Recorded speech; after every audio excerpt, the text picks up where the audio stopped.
आदरणीय अध्यक्ष महोदय, हम सब के लिए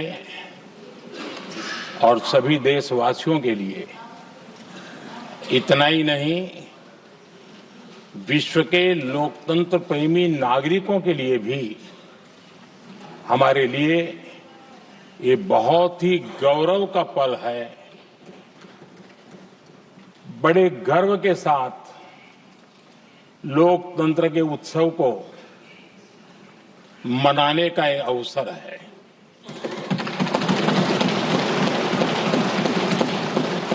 संविधान के 75 वर्ष की यात्रा, यादगार यात्रा और विश्व के सबसे महान और विशाल लोकतंत्र की यात्रा, इसके मूल में हमारे संविधान निर्माताओं की दीर्घदृष्टि, हमारे संविधान निर्माताओं का योगदान और जिसको लेकर के आज हम आगे बढ़ रहे हैं, ये 75 वर्ष पूर्ण होने पर एक उत्सव मनाने का पल है।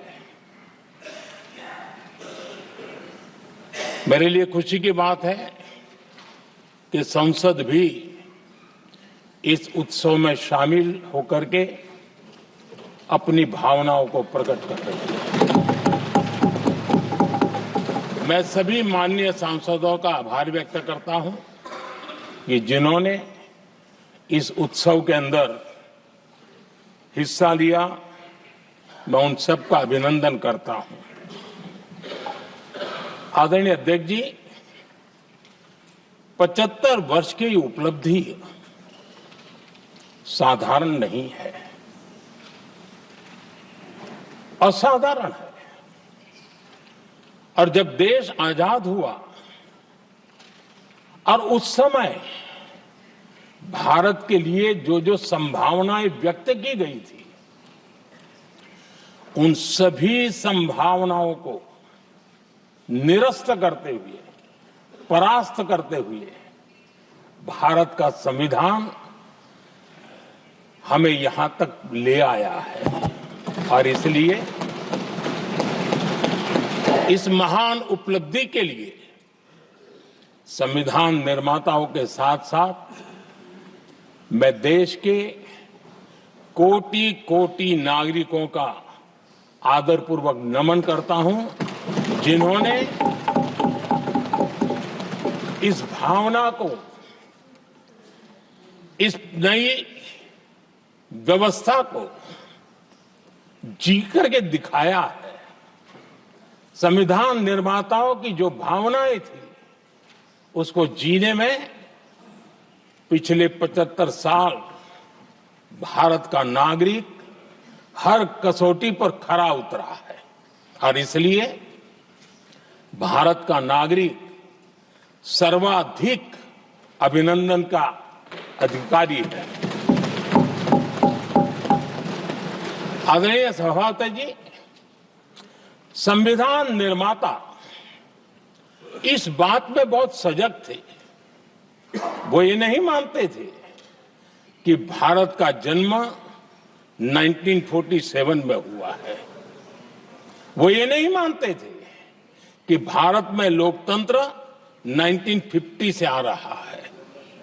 वे मानते थे यहां की महान परंपरा को, महान संस्कृति को, महान विरासत को, हजारों साल की उस यात्रा को, उसके प्रति वो सजग थे।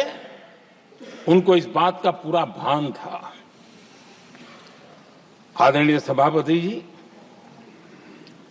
भारत का लोकतंत्र,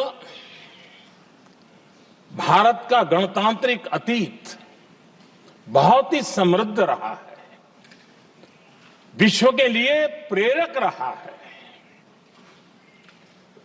और तभी तो भारत आज मदर ऑफ डेमोक्रेसी के रूप में जाना जाता है। हम सिर्फ विशाल लोकतंत्र है इतना नहीं, हम लोकतंत्र की जननी है। आदरणीय सभापति जी, मैं जब ये कह रहा हूं तो मैं 3 महापुरुषों के कोट इस सदन के सामने प्रस्तुत करना चाहता हूं। राजर्षि पुरुषोत्तम दास टंडन जी, मैं संविधान सभा के अंदर हुई चर्चा का उल्लेख कर रहा हूं। उन्होंने कहा था, सदियों के बाद हमारे देश में एक बार फिर ऐसी बैठक बुलाई गई है, यह हमारे मन में अपने गौरवशाली अतीत की याद दिलाती है, जब हम स्वतंत्र हुआ करते थे, जब सभाएं आयोजित की जाती थी जिसमें विद्वान लोग देश के महत्वपूर्ण मामलों पर चर्चा करने के लिए मिला करते थे। दूसरा कोट मैं पढ़ रहा हूं डॉक्टर राधाकृष्णन जी का। वे भी इस संविधान सभा के सदस्य थे। उन्होंने कहा था, इस महान राष्ट्र के लिए गणतांत्रिक व्यवस्था नई नहीं है। हमारे यहां ये इतिहास के शुरुआत से ही है। और तीसरा कोट मैं बाबा साहब आंबेडकर का कह रहा हूं। बाबा साहब आंबेडकर जी ने कहा था, ऐसा नहीं है कि भारत को पता नहीं था कि लोकतंत्र क्या होता है। एक समय था जब भारत में कई गणतंत्र हुआ करते थे। आदरणीय सभापति जी, हमारे संविधान के निर्माण की प्रक्रिया में हमारी देश की नारी शक्ति ने संविधान को सशक्त करने में बहुत बड़ी भूमिका निभाई थी। संविधान सभा में 15 माननीय महिला सदस्य थी और सक्रिय सदस्य थी। मौलिक चिंतन के आधार पर उन्होंने संविधान सभा की डिबेट को समृद्ध किया था। और वे सभी बहनें अलग अलग बैकग्राउंड थी, अलग अलग क्षेत्र की थी। और संविधान में उन्होंने जो जो सुझाव दिए, उन सुझावों का संविधान के निर्माण पर बहुत बड़ा प्रभाव रहा था। और हमारे लिए गर्व की बात है कि दुनिया के कई देश आजाद भी हुए, संविधान भी बने, लोकतंत्र भी चला, लेकिन महिलाओं को अधिकार देने में दशकों बीत गए थे। लेकिन हमारे यहां शुरुआत से ही महिलाओं को वोट का अधिकार संविधान में दिया गया।